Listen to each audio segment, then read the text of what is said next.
السلام عليكم ورحمة الله وبركاته. إن الحمد لله نحمده ونستعينه ونستغفر ونعوذ بالله من شرور أنفسنا وسيئات أعمالنا. من يهده الله فلا مضل له ومن يضلله فلا هادي له، وأشهد أن لا إله إلا الله وحده لا شريك له، وأشهد أن محمدا عبده ورسوله. أما بعد، সম্মানিত আজকের এই অনলাইন ক্লাসে দর্শক বৃন্দ, সর্বপ্রথম সেই মহান আল্লাহ পাক রব্বুল আলামিনের প্রশংসা করব, যিনি আমাদের সকলকে এই গুরুত্বপূর্ণ ক্লাসে অ্যাটেন্ড করার, শোনার, অংশগ্রহণ করার তৌফিক দান করেছেন। তাই আমরা সকলে বলি আলহামদুলিল্লাহ। তারপরে আমাদের শেষ নবী করিম মুহাম্মদ মুস্তাফা সাল্লাল্লাহু আলাইহি ওয়াসাল্লাম, ওনার উপর অসংখ্য শান্তি ধারা বর্ষিত হোক। আল্লাহুম্মা সাল্লি আলাইহি আল্লাহুম্মা বারিক আলাইহি।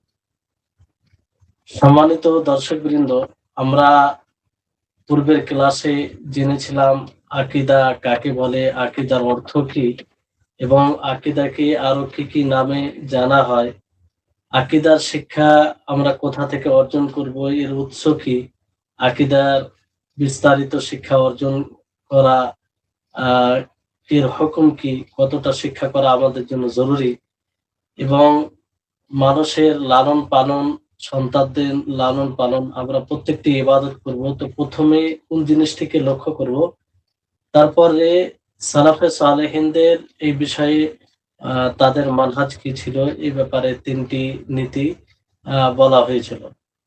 আজকের এই ইমানের নীতিমালা সমূহের ব্যাখ্যা বিশ্লেষণের দ্বিতীয় ক্লাসে ইনশাআল্লাহ আমরা কালিমা তাওহীদ এর অর্থ আর এর ফজিলত এবং এর শর্ত সমূহ, এবং তারপরে শেষে সময় থাকলে তাওহীদের যে তিনটি প্রকার রয়েছে সে বিষয়ে আজকে ইনশাআল্লাহ আলোচনা হবে। আমরা এই কালিমা তাওহীদ অর্থাৎ লা ইলাহা ইল্লাল্লাহ, এর অনেক ফজিলত রয়েছে, এর মর্যাদা অনেক রয়েছে, যেটা আমরা বলে গুণে শেষ করতে পারি না। কারণ এই কালেমাই এমন একটি কালেমা, যে কালেমাটি সর্বোত্তম, সর্বশ্রেষ্ঠ মহান আল্লাহ তাবারক ওয়া তাআলার নিকটে। এই কালেমার জন্যই আল্লাহ তাবারক ওয়া তাআলা মানব জাতিকে সৃষ্টি করেছেন। এই কালেমার জন্যই আল্লাহ তাবারক ওয়া তাআলা রাসূলকে প্রেরণ করেছেন। এই কালেমার জন্যই আল্লাহ তাবারক ওয়া তাআলা মানুষের মাঝে পার্থক্য করবেন, কে হবে সৌভাগ্যবান জান্নাতি আর কেউ হবে হতভাগা জাহান্নাম। আর এই কালেমাকে মজবুত রশি বলা হয়েছে। এটা তাকওয়ার কালেমা। দ্বীনে ইসলামে টিকে থাকার জন্য, ঈমান মজবুত হওয়ার জন্য এই কালেমাকে বোঝা একান্তই জরুরি। এই কালেমার অনেক গুরুত্ব রয়েছে, যে কালেমার কারণে সবকিছু। এই কালেমার এতটা গুরুত্ব, এতটা ফজিলত রয়েছে, যেটা এই সংক্ষিপ্ত আলোচনায় বলা সম্ভব নয়। তারপরে আমরা কিছু জানার চেষ্টা করব যে এই কালেমার ব্যাপারে। এমন একটি এটা কালিমা তাওহীদ, যার সাক্ষ্য প্রদান মহান আল্লাহ তাবারক ওয়া তাআলা নিজেই করেছেন। আল্লাহ তাবারক ওয়া তাআলা বলেন সূরা আল ইমরানের 18 নম্বর আয়াতে, শাহিদাল্লাহু আন্নাহু লা ইলাহা ইল্লাহু ওয়াল মালাইকাতু ওয়া উলুল ইলমি কাইমান বিল কিসত লা ইলাহা ইল্লা হুয়াল আজিজুল হাকীম। যে আল্লাহ তাআলা সাক্ষ্য প্রদান করেন যে তিনি ছাড়া সত্য কোনো মাবুদ নেই, এবং ফেরেশতাগণও সাক্ষী দেন, আহলে ইলমগণ তারাও সাক্ষী দেন ইনসাফের সাথে। তো এই আয়াতে আল্লাহ তাবারক ওয়া তাআলা নিজে সাক্ষ্য প্রদান করেছেন এই কালিমা তাওহীদের, অর্থাৎ লা ইলাহা ইল্লাল্লাহর, যে আল্লাহ ছাড়া সত্য কোনো মাবুদ নেই। তারপরে মহান আল্লাহ তাবারক ওয়া তাআলা এই কালিমা তাওহীদ সমস্ত নবী ও রাসূলের দাওয়াতের নির্যাস হিসাবে এটাকে বর্ণনা করেছেন, যে সমস্ত নবীর এটা দাওয়াতের, তাদের রিসালতের সারাংশ। উপসংহার অথবা সারাংশ নির্যাস। এটি সকলের দাওয়াতে এই দাওয়াতই ছিল যে তারা এক আল্লাহর দিকে আহ্বান করবে, আল্লাহ ছাড়া কোনো সত্য মাবুদ নেই। যেমন আল্লাহ তাবারক ওয়া তাআলা সূরা আম্বিয়ার 25 নম্বর আয়াতে বলেন, ওয়ামা আরসালনা মিন ক্বাবলিকা মির রাসূলিন ইল্লা নূহি ইলাইহি আন্নাহু লা ইলাহা ইল্লা আনা ফা'বুদুন। যে আমি আপনার পূর্বে রাসূল পাঠিয়েছি, প্রেরণ করেছি। কিসের জন্য? তার উপরে ওহী করেছি যে আল্লাহ ছাড়া সত্য কোনো মাবুদ নেই, অতএব তোমরা আমারই ইবাদত করো। যে আমি ছাড়া সত্য কোনো মাবুদ নেই, অতএব তোমরা কি করো? আমারই ইবাদত করো, আল্লাহ তাবারক ওয়া তাআলা বলেন। তো সমস্ত নবীর দাওয়াতের নির্যাস হলে এটাই যে আল্লাহ ছাড়া সত্য কোনো মাবুদ নেই, অতএব তারই তোমরা ইবাদত করো। তারপর আল্লাহ তাবারক ওয়া তাআলা সূরা নাহলের 36 নম্বর আয়াতে বলেন, ওয়ালাকাদ বাআসনা ফি কুল্লি উম্মাতির রাসূলান আন ইবুদুল্লাহা ওয়াজতানিবুত তাগুত। যে আমি প্রত্যেক জাতির মধ্যে রাসূল প্রেরণ করেছি যাতে তারা আল্লাহর ইবাদত করে এবং তাগুতকে বর্জন করে। অর্থাৎ এক আল্লাহর ইবাদত করে এবং তাগুতকে তারা বর্জন করে। তাহলে সমস্ত নবী রাসূল এই দুনিয়ার বুকে আসার, এই দুনিয়ার বুকে প্রেরণ করার উদ্দেশ্য হচ্ছে এটা, কালিমা তাওহীদ। তারপরে এই কালেমাকে আল্লাহ তাবারক ওয়া তাআলা সুদৃঢ় কালেমা বলেছেন। আল্লাহ তাবারক ওয়া তাআলা সূরা ইব্রাহিমের 27 নম্বর আয়াতে বলেন, ইউসাব্বিতুল্লাহুল্লাযীনা আমানু বিল কওলি সাবিতি ফিল হায়াতিদ দুনিয়া ওয়া ফিল আখিরাতি ওয়া ইউযিল্লুল্লাহুয যালিমিনা ওয়া ইয়াফআলুল্লাহু মা ইয়াশা। যে আল্লাহ তাআলা ঈমানদারকে, মুমিনদেরকে সুদৃঢ় করেন সুদৃঢ় বাক্য দ্বারা, এই দুনিয়াবী জীবনে এবং ইহকালের জীবনে, পরকালের জীবনে, অর্থাৎ কালিমা তাওহীদ লা ইলাহা ইল্লাল্লাহ এর দ্বারা। আর আল্লাহ তাবারক ওয়া তাআলা জালিমদেরকে পথভ্রষ্ট করেন, আর আল্লাহ তাআলা যেটা ইচ্ছা সেটা করেন। তাহলে এই আয়াতে আল্লাহ তাবারক ওয়া তাআলা কালিমা তাওহীদকে সুদৃঢ় কালিমা, মজবুত কালিমা, মজবুত বাক্য আল্লাহ তাবারক ওয়া তাআলা নিজেই বলেছেন। তো এই কালিমা কে বাস্তবায়ন করার জন্যই আল্লাহ তাবারক ওয়া তাআলা নবী ও রাসূলকে পাঠিয়েছেন। এটা তো আপনাদের সামনে উল্লেখ করা হলো কোরআনে কারীম থেকে। আরো অসংখ্য এর ফজিলত রয়েছে যেগুলো উপস্থাপন করা হচ্ছে না, কারণ সেগুলো বলে শেষ করা যাবে না কম সময়ে। এরপরে আসুন যে হাদিসে এর ফজিলত কি রয়েছে আমরা সংক্ষিপ্তভাবে জানার চেষ্টা করি। কারণ আমরা সকলে পূর্বে জানলাম যে এই কালিমার ভিত্তিতে, এই কালেমাকে কেন্দ্র করেই মহান আল্লাহ তাবারক ওয়া তাআলা এই আসমান ও জমিনকে সৃষ্টি করেছেন। আসমান ও জমিনে যতগুলো মাখলুক রয়েছে তাদেরকে সৃষ্টি করেছেন যাতে তারা এই কালেমাকে প্রতিষ্ঠিত করেন এই দুনিয়াতে। আর আল্লাহ তাবারক ওয়া তাআলা এই জন্যই কিতাব নাজিল করেছেন। এই জন্যই আল্লাহ তাবারক ওয়া তাআলা দাঁড়িপাল্লা স্থাপন করবেন, তারাজু, যাতে মানুষের নামায় আমল ওজন করবে, তাতে বোঝা যাবে যে কে বেশি সৎ আমল করেছে আর কে বেশি অসৎ আমল করেছে। তাহলে এই কালেমাই হচ্ছে মূল রহস্য। যে এটাকে বাস্তবায়ন করবে সে জান্নাতে যাবে, আর যে এটাকে বাস্তবায়ন করবে না সে জাহান্নামে যাবে। এই কালেমার ফজিলত বিষয়ে অনেক হাদিসে মানে কথা এসেছে, অনেক হাদিস রয়েছে যেগুলো সবগুলো বলা সম্ভব নয়। তারপরেও আমরা কয়েকটি বিষয়, কয়েকটি পয়েন্টে আমরা জানার চেষ্টা করব। যে আল্লাহ তাবারক ওয়া তাআলা কিয়ামত দিবসে প্রত্যেক বান্দাকে দুটি প্রশ্ন করবেন যে তোমরা কার ইবাদত করেছো, তোমরা কার ইবাদত করেছো এবং তোমরা রাসূলের অনুসরণ করেছো কি করনি। তাহলে এর উত্তর কালিমা তাওহীদ দ্বারা হবে। যারা কালিমা তাওহীদকে বাস্তবায়ন করে থাকবে তারাই এর সঠিক উত্তর দিতে হবে। অর্থাৎ কালিমা তাওহীদ লা ইলাহা ইল্লাল্লাহ, যে আল্লাহ ছাড়া সত্য কোনো মাবুদ নেই, তার মানে সমস্ত প্রকারের ইবাদত তার জন্যই করতে হবে, মহান আল্লাহ তাবারক ওয়া তাআলার জন্য। তাহলে লা ইলাহা ইল্লাল্লাহ এর দ্বারা, এবং বাতিল যেগুলো যাদের ইবাদত করা হয় বাতিল মাবুদকে বর্জন করতে হবে, তাগুতকে। তারপরে ওয়া আন্না মুহাম্মাদুর রাসূলুল্লাহ, এটা দ্বারা যে আমাদেরকে ইবাদত করতে হলে রাসূলের পদ্ধতিতে করতে হবে। তো আমরা যদি সেই কালিমায়ে রিসালাত এটাকে আহ প্রমাণিত করি, যেমন শাহাদাতে রিসালাত, তাহলে নবী সাল্লাল্লাহু আলাইহি ওয়াসাল্লামের পদ্ধতি অনুযায়ী আমাদের সকলকে ইবাদত করতে হবে। তাহলে এর ফজিলত এতটাই যে আমরা যদি কালিমায়ে তাওহীদকে বাস্তবায়ন করি, তাহলে এর উত্তর আমরা দিতে সক্ষম হব। সম্মানিত দর্শকবৃন্দ, এখানে আপনার এই কালিমা তাওহীদের অনেক ফজিলত রয়েছে। তার মধ্যে একটি ফজিলত, একটি হাদিসে বর্ণনা রয়েছে যে তার একাধিক ফজিলত রয়েছে। আল্লাহর নবী মুহাম্মদ সাল্লাল্লাহু আলাইহি ওয়াসাল্লাম বলেন যে মান ক্বালা লা ইলাহা ইল্লাল্লাহ ওয়াহদাহু লা শারীকা লাহু লাহুল মুলকু ওয়া লাহুল হামদু ওয়া হুয়া আলা কুল্লি শাইইন কাদির ফি ইয়াউমি মিয়াতা মাররা কানাত লাহু আদলা 10 রিকাবিন ওয়া কুতিবাত লাহু মিয়াতু হাসানাতিন ওয়া মুহিয়াত আনহু মিয়াতু সাইয়্যাতিন وكانت له حرزا من الشيطان يومه ذلك حتى يمسي ولم يأتي أحد بأفضل مما جاء به إلا أحد عمل أكثر من ذلك। যে এখানে আল্লাহ তাবার নবী করিম মুহাম্মদ সাল্লাল্লাহু আলাইহি ওয়াসাল্লাম বলেন যে ব্যক্তি এই কালিমাটি পাঠ করবে, লা ইলাহা ইল্লাল্লাহু ওয়াহদাহু লা শারীকা লাহু লাহুল মুলকু ওয়া লাহুল হামদু ওয়া হুয়া আলা কুল্লি শাইইন কাদির, একদিনে 100 বার যে পাঠ করবে তার ফজিলত কি? আল্লাহ তাবারক নবী করিম মুহাম্মদ সাল্লাল্লাহু আলাইহি ওয়াসাল্লাম বলছেন যে যদি 100 বার দিনে পাঠ করে তাহলে তার 10টি গোলাম আজাদ করা সমতুল্য নেকি হবে।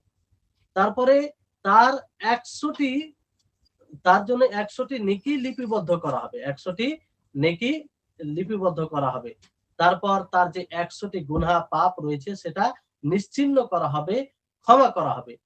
তারপরে সেই দিন, যেই দিন পাঠ করবে সেই দিন তার হেফাজত, শয়তান থেকে তাকে হেফাজত করা হবে সন্ধ্যা পর্যন্ত যদি সকালে পড়ে। আর সেই দিন সর্বোত্তম তার আমল হবে, হ্যাঁ, ওই ব্যক্তি যে এর চাইতে উত্তম আমল করে থাকবে। তাহলে এই কালিমা তাওহীদ পাঠ করে এখানে একটি ফজিলত নয় কয়েকটি, যে একদিনে যদি 100 বার পাঠ করে তাহলে 10টি গোলাম আজাদ করা সমতুল্য নেকি পাবে। তারপরে তার 100টি, তার জন্য 100টা নেকি লিখা হবে, তার 100টি পাপ নিশ্চিহ্ন করা হবে, সেই দিন শয়তান থেকে তাকে হেফাজত করা হবে। তাহলে এর এর ফজিলত কতটা।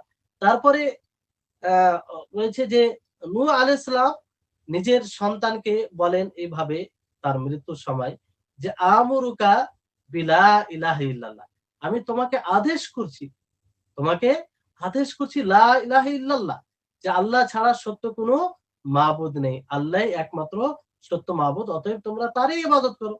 ফাইন্নাস সামাওয়াতি সাবআ ওয়াল আরদিনা السبعة لو أضيت في كفة وأضيت لا إله إلا الله في كفة رجحت بهن لا إله إلا الله ولو أن السماوات السبعة كنا حلقة مبهمة لا قسمتهن لا إله إلا الله। নূহ আলাইহিস সালাম নিজের সন্তানকে বলেন যে তোমাকে লা ইলাহা ইল্লাল্লাহর আদেশ করছি, অর্থাৎ তুমি এটা বাস্তবায়ন করো নিজের জীবনে। কারণ তিনি কারণ বলছে যে কারণ হচ্ছে যে 7 জমিন এবং 7 আসমানকে যদি এক পাল্লায় রাখা হয় আর লা ইলাহা ইল্লাল্লাহ একে এক পাল্লায় রাখা হয় তাহলে লা ইলাহা ইল্লাল্লাহ ভারী হয়ে যাবে। আল্লাহু আকবার। তাহলে এর ফজিলত কতটা রয়েছে যে আহ, যদি আমরা লা ইলাহা ইল্লাল্লাহকে বাস্তবায়ন করি তো সমস্ত আমলের তুলনায় এই লা ইলাহা ইল্লাল্লাহ ভারী হয়ে যাবে, এই লা ইলাহা ইল্লাল্লাহ ভারী হয়ে যাবে। তারপরে আল্লাহ নবী করিম মুহাম্মদ সাল্লাল্লাহু আলাইহি ওয়াসাল্লাম বলেন, সহিহ বুখারী সহিহ মুসলিম হাদিসে রয়েছে যে আল ঈমানু বিদউ ওয়া সাবউনা শু'বা আলাহা কাউলু লা ইলাহা ইল্লাল্লাহ ওয়া আদনাহা ইমাতাতুল আযা আনিত তারিক, যে ঈমানের 69টির অধিক শাখা রয়েছে আর সর্বোত্তম হচ্ছে লা ইলাহা ইল্লাল্লাহ, কালিমা তাওহীদ, আল্লাহ ছাড়া সত্য কোনো মাবুদ নেই। আর সর্বনিম্ন হচ্ছে ইমাতাতুল আযা আনিত তারিক, রাস্তা থেকে কষ্টদায়ক জিনিস দূর করে দেওয়া। তাহলে এখান থেকে সুস্পষ্ট যে এর কত ফজিলত রয়েছে, আরো অনেক ফজিলতের বিষয় রয়েছে, সেগুলো আপনাদেরকে মানে সম্ভব হচ্ছে না এই কম সময়ে, কারণ এই একটি ক্লাসের মধ্যে আরো কয়েকটি বিষয় উপস্থাপন করতে হবে। তো সংক্ষিপ্ত হচ্ছে যে এর অনেক ফজিলত রয়েছে, অনেক অসংখ্য ফজিলত, যেটা গণনা করে শেষ করা যায় না। তারপরে আসুন যে এই কালেমা তাওহীদের অর্থ কি? কারণ যে কালেমাকে ভিত্তি করে আমরা মুসলিম, আমরা ইসলামের আওতায় আছি, সেই কালেমার অর্থকে আমাদের সকলকে বুঝতে হবে যে এই কালেমার অর্থ কি। এই কালেমাতে দুটি বাক্য রয়েছে, একটা হচ্ছে লা ইলাহা, আরেকটি হচ্ছে ইল্লাল্লাহ। তো লা ইলাহা, এখানে সমস্ত বাতিল মাবুদের অস্বীকার করা হয়েছে, তাদেরকে বর্জন করা হয়েছে, যে নেই কোনো উপাস্য, সত্য উপাস্য আহ, নেই, সত্য উপাস্য নেই ইল্লাল্লাহ, কিন্তু আল্লাহ তাবারক ওয়া তাআলা। তাহলে প্রথম বাক্য দ্বারা আপনি সমস্ত বাতিল মাবুদকে অস্বীকার করবেন, তাদের তাদের প্রতি তাদেরকে আপনি ঘৃণা করবেন। আর ইল্লাল্লাহ মানে আল্লাহ তাবারক ওয়া তাআলাই হচ্ছে প্রকৃত মাবুদ, তিনি হচ্ছেন ইবাদতের উপযুক্ত।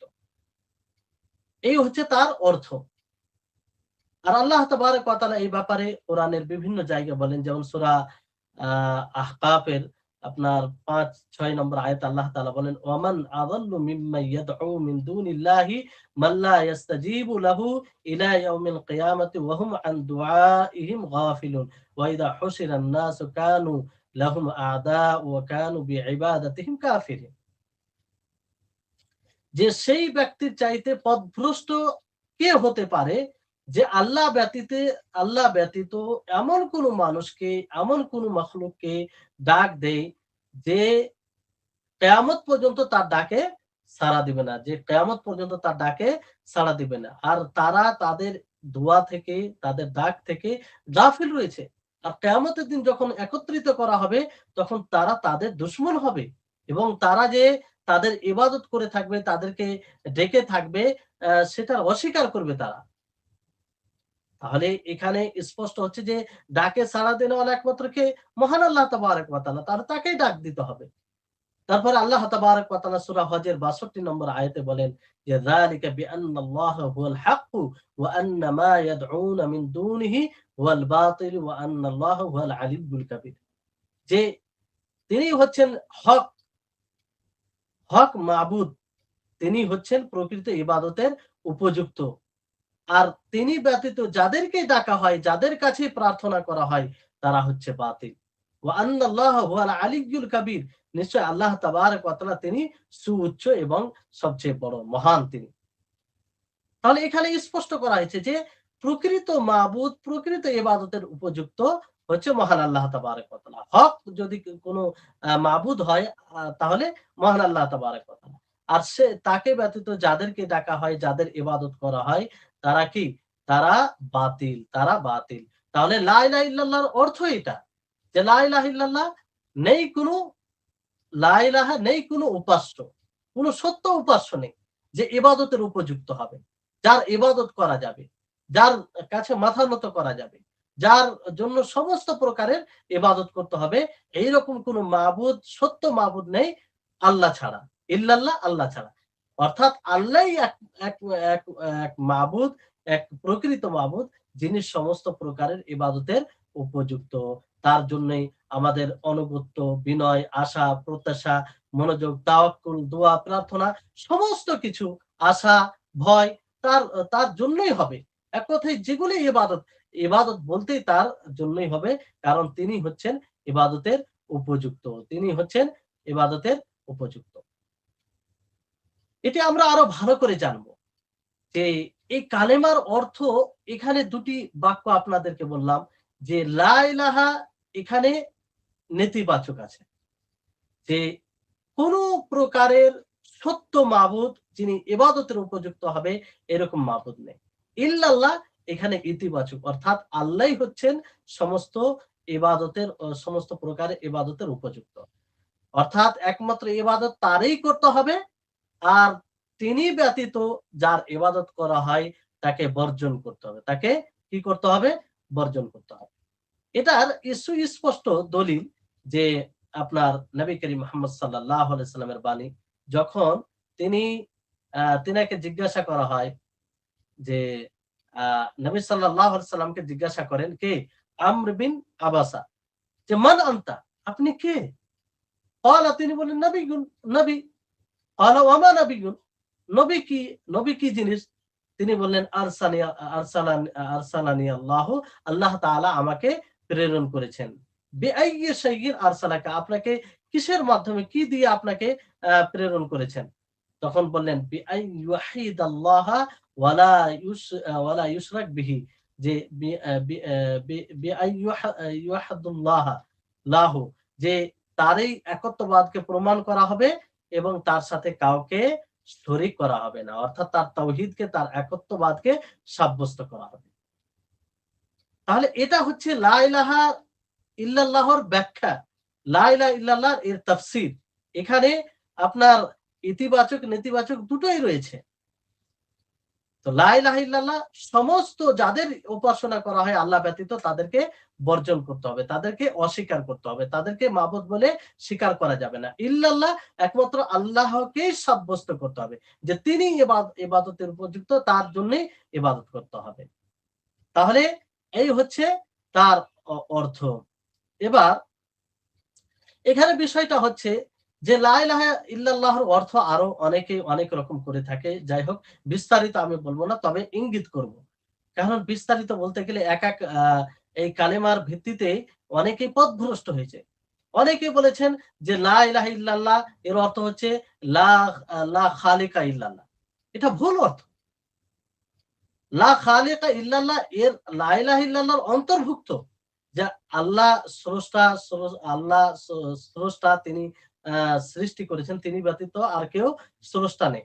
এটা নিজের জায়গায় সঠিক আছে, কিন্তু লা ইলাহা ইল্লাল্লাহর অর্থ এটা করা, এটা ভুল। কারণ আল্লাহর নবী পুরো জীবনে যেটা প্রমাণ করেছেন যে লা ইলাহা ইল্লাল্লাহর অর্থ হচ্ছে যে আল্লাহ ছাড়া অন্য কারো ইবাদত করা যাবে না, আল্লাহ ছাড়া অন্য কারো ইবাদত করা যাবে না, এবং আল্লাহ ব্যতীত যার ইবাদত করা হয় তাকে অস্বীকার করতে হবে। তাকে কি করতে হবে? অস্বীকার করতে হবে।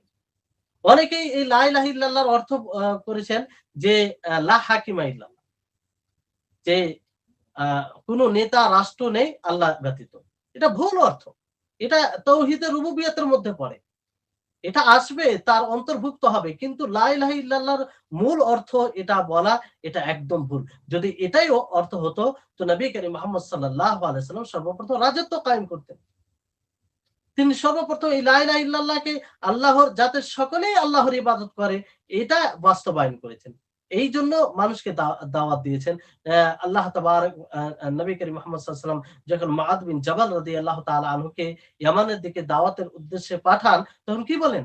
যে ফালিয়াকুন আউওয়ালা মা তাদউহুম ইলা শাহাদাতি আল্লা ইলাহা ইল্লাল্লাহ, যে তোমার সর্বপ্রথম দাওয়াত হবে লা ইলাহা ইল্লাল্লাহ, আল্লাহ ছাড়া সত্য কোনো মাবুদ নেই। যদি লা হাকিমা ইল্লাল্লাহ এর অর্থ হতো, তাহলে মুআদ বিন জাবাল রাদিয়াল্লাহু তাআলা আনহু তাদেরকে বলতেন যে তোমরা এখানে হুকুমত কায়েম করো, রাজত্ব কায়েম করো। সর্বপ্রথম রাজত্ব কায়েম করতে হবে, তারপর সালাত, বিভিন্ন প্রকারে ইবাদত করবে। এইভাবে কি মুআদ বিন জাবাল রাদিয়াল্লাহু তাআলা আনহু দাওয়াত দিয়েছিলেন? জি না। আল্লাহ নবী বললেন তোমার সর্বপ্রথম দাওয়াত হবে লা ইলাহা ইল্লাল্লাহ। তারপরে যখন এটা তারা মেনে যাবে, তখন যখন তারা আল্লাহকে ইবাদতের উপযুক্ত মনে করবে, আল্লাহ এবং আল্লাহ ব্যতীত যাদেরকেই মাবুদ মনে করা হয়, যাদের ইবাদত করা হয়, তাদেরকে যখন তারা বর্জন করবে, তখন তুমি তাদেরকে সালাতের কথা বলবে, সালাতের কথা বলবে, যাকাতের কথা বলবে। তো নবী সাল্লাল্লাহু আলাইহি ওয়াসাল্লামের জীবনী থেকে এটা প্রমাণিত হয়। তো এই যে অর্থটা আপনাদের কে বলা হলো যে লা ইলাহা ইল্লাল্লাহ, যে আল্লাহ ছাড়া সত্য কোনো মাবুদ নেই, এই অর্থ ব্যতীত যতগুলো অর্থ করা হয় সমস্ত অর্থই ভুল। এটাই মূল অর্থ। নবী করিম মুহাম্মদ সাল্লাল্লাহু আলাইহি ওয়াসাল্লামের জীবনী থেকে এটা সুস্পষ্ট হয়। এবার আসুন যে এই লা ইলাহা ইল্লাল্লাহ এটা কখন উপকারে আসবে?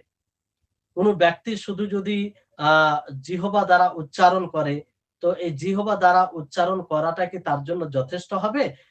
আখিরাতে এটা কাজে আসবে? না এর দাবি সমূহ রয়েছে, এর মধ্যে যা বলা হয়েছে সেটাকে বাস্তবায়ন করতে হবে।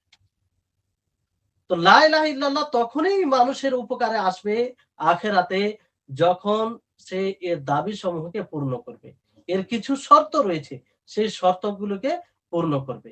তা না হলে যদি মুখে উচ্চারণ করাটাই যথেষ্ট হতো, তাহলে মুনাফিকিনরা তাদের উপকার হতো। তারা তো মুখ দ্বারা উচ্চারণ করেছে এটা। তারা তো লা ইলাহা ইল্লাল্লাহ পাঠ করেছে মুনাফিকিনরা। অনেকবার পাঠ। নবী করিম মুহাম্মদ সাল্লাল্লাহু আলাইহি ওয়াসাল্লামের সাথে উঠা বসা সবকিছু করেছেন। আর বাহ্যিকভাবে তারা এটা লা ইলাহা ইল্লাল্লাহ পাঠ করত। অথচ মুনাফিকিনদের ব্যাপারে আল্লাহ তাবারাক ওয়া তাআলা সুস্পষ্ট করে বলেন যে তারা ইন্নাল মুনাফিকিনা ফি দারকিল আসফালি মিনান নার, যে তারা জাহান্নাতের আ জাহান্নামের সর্বনিম্নে গভীর গর্তে তারা আ থাকবে। তাহলে এই লা ইলাহা ইল্লাল্লাহ তখনই উপকৃত হবে, লা ইলাহা ইল্লাল্লাহ দ্বারা যেকোনো মানুষ তখনই উপকৃত হবে যখন তার শর্ত, তার হক, তার দাবি সমূহকে পূর্ণ করবে। আসলে লা ইলাহা ইল্লাল্লাহর দাবি সমূহ, শর্ত, এটা তার দ্বারা উপকৃত হওয়ার শর্ত। এইজন্য শর্ত যখন বলা হয়, তো শর্তর অর্থ হলো এটা, যখন শর্ত পাওয়া যাবে, যার জন্য শর্ত লাগানো হয় সেটা পাওয়া যাবে। আর শর্ত না পাওয়া গেলে সেটাও পাওয়া যাবে না। তো যেমন বিভিন্ন জিনিসের শর্ত হয়ে থাকে, আপনাদেরকে উদাহরণ দিলে বুঝতে পারবেন যে সলাত, সলাতে অনেক ইবাদতের অংশ রয়েছে। রুকু রয়েছে, সাজদা রয়েছে, তারপর কিয়াম রয়েছে, সবকিছু রয়েছে। কিন্তু একজন ব্যক্তি যদি সবকিছু আদায় করে আর ওযু না করে, তাহলে কি তার সালাত হবে? হবে না। কেন? কারণ হচ্ছে যে ওযু তার সালাতের বিশুদ্ধতার জন্য শর্ত এটা। সালাত তখনই হবে যখন সে ওযু করবে। ওযুটা হচ্ছে শর্ত। অনুরূপভাবে লা ইলাহা ইল্লাল্লাহ দ্বারা কিয়ামত দিবসে সেই ব্যক্তি উপকৃত হবে যে ব্যক্তি এই লা ইলাহা ইল্লাল্লাহর শর্তকে পূর্ণ করে থাকবে। লা ইলাহা ইল্লাল্লাহর এই শর্তকে পূর্ণ করে থাকবে। যদি লা ইলাহা ইল্লাল্লাহর শর্তকে পূর্ণ না করে, তাহলে এই লা ইলাহা ইল্লাল্লাহ কোনো কাজে আসবে না। কোনো কাজে আসবে না। এইজন্য হাসান হাসান বসরিকে যখন কিছু লোক বলে যে, যে ব্যক্তি লা ইলাহা ইল্লাল্লাহ পাঠ করবে সে জান্নাতে প্রবেশ করবে। সে কোথায় প্রবেশ করবে? জান্নাতে প্রবেশ করবে। তো তিনি বললেন, মান ক্বালা লা ইলাহা ইল্লাল্লাহ ওয়া আদ্দা হাক্কাহা ওয়া ফারদাহা দাখালাল জান্নাহ। যে ব্যক্তি লা ইলাহা ইল্লাল্লাহ পাঠ করবে, তার হক আদায় করবে, তার ফরজ সমূহকে আদায় করবে, সে ব্যক্তি জান্নাতে যাবে। ওয়াহাব বিন মুনাব্বিহ, এনাকে যখন বলা হয় যে ইন্না উনাসান ইয়াকুলুন, যে মানুষ তারা বলে, তারা বলছে যে ইন্না লা ইলাহা ইল্লাল্লাহ মিফতাহুল জান্নাহ, যে লা ইলাহা ইল্লাল্লাহ কালিমা তাওহীদ এটা হচ্ছে জান্নাতের চাবি। তো তিনি কি বললেন? তিনি বললেন যে হ্যাঁ, এটা জান্নাতের চাবি। এটা জান্নাতের চাবি। ওয়ালাকিন কুল্লু মিফতাহিন লাহু আসনান। কিন্তু প্রত্যেকটি চাবির দাঁত থাকে। তার দাঁত থাকে। ফাইন আতাইতা বিমিফতাহিন লাহু আসনানুল ফুতিহা লাক ওয়া ইল্লা লাম ইফতাহ লাক। যদি তুমি সেই চাবি দাঁত সহ নিয়ে আসো, তাহলে তোমার জন্য জান্নাত খোলা হবে, উন্মুক্ত করা হবে। আর যদি তুমি আ আ দাঁত সহ চাবি না নিয়ে আসো, তাহলে তোমার জন্য জান্নাত উন্মুক্ত করা হবে না। তাহলে এখান থেকে এটা সুস্পষ্ট। যা দা যা চাবির দাঁত মানে এটাই যে লা ইলাহা ইল্লাল্লাহর দাবিসমূহ পূর্ণ করা, তার শর্তকে পূর্ণ করা। তার শর্ত যদি পাওয়া যায়, তাহলে লা ইলাহা ইল্লাল্লাহ দ্বারা উপকৃত হওয়া যাবে। তো এই ব্যাপারে এর আরেকটি উদাহরণ দিলে বুঝতে পারবেন যে শুধু কোনো ব্যক্তি যদি লা ইলাহা ইল্লাল্লাহ পাঠ করে, মুখে উচ্চারণ করে, আর তার শর্তগুলো পূর্ণ না করে, তো তার উদাহরণ সেই ব্যক্তির মতো যার যে ব্যক্তির তার বডি থেকে রূহ চলে গেছে। যেমন রূহ না থাকলে বডির কোনো মূল্য নেই, সে লাশ হয়ে যায়, সে বরং মানুষের জন্য ক্ষতিকর হয়ে যায়। অনুরূপভাবে লা ইলাহা ইল্লাল্লাহ শুধু পাঠ করে সে তার দাবি সমূহকে যদি পূর্ণ না করে, তার শর্ত সমূহকে পূর্ণ না করে, তাহলে তার লা ইলাহা ইল্লাল্লাহ সেই লাশের মতো হবে, যার কোনো মূল্য থাকবে না। আর এই লা ইলাহা ইল্লাল্লাহর শর্তকে যে যতটা মজবুত করবে, ততটাই তার লা ইলাহা ইল্লাল্লাহ মজবুত হবে। ততটাই তার ঈমান মজবুত হবে। তার ঈমান সতেজ হবে। যেমন যার মধ্যে যতটা তার রূহ আত্মা সতেজ হয়, হ্যাঁ? আ উ আ স সতেজ হয়, ততটাই তার শরীর ভালো থাকে। অনুরূপভাবে এই লা ইলাহা ইল্লাল্লাহ ক্ষেত্রে যে যে যতটা শর্তে এগিয়ে থাকবে ততটাই তার লা ইলাহা ইল্লাল্লাহ মজবুত হবে। এজন্য দেখবেন যে সমস্ত মানুষ লা ইলাহা ইল্লাল্লাহর বাস্তবায়নে এক নয়, এক স্তরে নয়। কেউ অনেক উঁচুতে রয়েছে, আবার কেউ অনেক নিচে রয়েছে, আবার কেউ মধ্যে রয়েছে। যে যতটা শর্তকে নিজের জীবনে বাস্তবায়ন করবে ততটাই সে লা ইলাহা ইল্লাল্লাহ হক এবং তার দাবি সমূহকে পূর্ণ করবে। আর সেই অনুযায়ী তার পরকালে তার ঠিকানা হবে। এর কিছু শর্ত রয়েছে। আমাদের প্রত্যেক মুসলিমকে এই শর্তগুলো জানা উচিত। কিন্তু বড় দুঃখের সাথে বলতে হয় যে এই শর্তগুলোর ব্যাপারে জ্ঞানই রাখে না মানুষ। অধিকাংশ মুসলিমকে যদি জিজ্ঞাসা করা হয় তারা বলবে যে কালেমা শাহাদাত এটা তো ঠিক মতো তারা আদায় করতে পারে। তাহলে কিভাবে তারা মুসলিম থাকে? তো এর শর্তগুলো আমাদের সকলকে ভালো করে জানতে হবে। এইজন্য আহ আরবি কোন কবি এই ৭ টি শর্তকে এক জায়গায় একত্রিত করেছেন।